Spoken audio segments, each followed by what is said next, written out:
पाणीपाग विभाग सूचना अनुसार मत्स्य विभाग ओडिशा निर्देश क्रमे आज 28 तारिख एवं आसंता काली 29 तारिख यही 2 दिन समुद्र रे बिजुली सहित घड़घड़ी पवन एवं वर्षा मध्य रहिबो।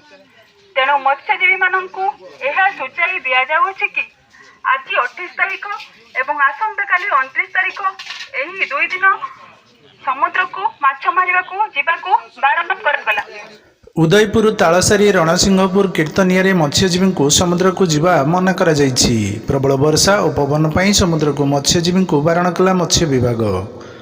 28 और 29 तारिख जाए समुद्र को जीवा मना।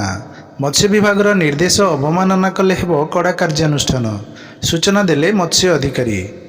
भोगराई ब्लॉक अधीन रे रही 4टी मत्स्य अवतरण केन्द्र।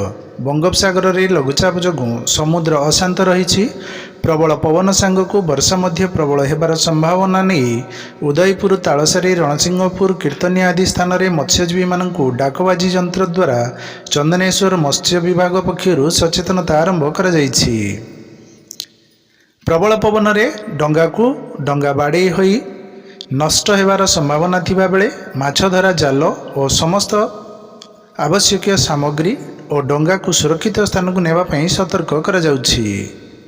जदि कई मत्स्यजीवी अवमानना करी समुद्र को जाती तेबे तांको उपरे मत्स्य विभाग पक्षर दृढ़ कार्यानुष्ठान ग्रहण करा जिवो बोली कहा जाइछि।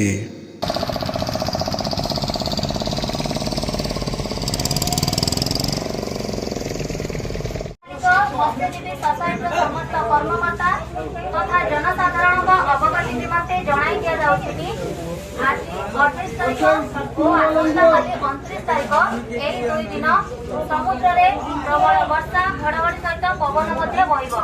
तेणु मत्स्यजीवी मानक सतर्क सूचना एहा कि जे 28 तारिख और 29 तारिख एही 2 दिन समुद्र मध्य को जीवा को बारण करा गला। निज निजर डंगा और माछ धरा उपकरण गुड़ी को सुरक्षित स्थान रे रखना सहित निजे मध्य सुरक्षित रुहतु। धन और जीवनर सुरक्षा निमंते यह पालन करने अत्यंत जरूरी अटे। सहकारी मत्स्य अधिकारी सामुद्रिक संप्रसारण चंदनेश्वर बालेश्वर। ब्यूरो रिपोर्ट संपर्क लाइव।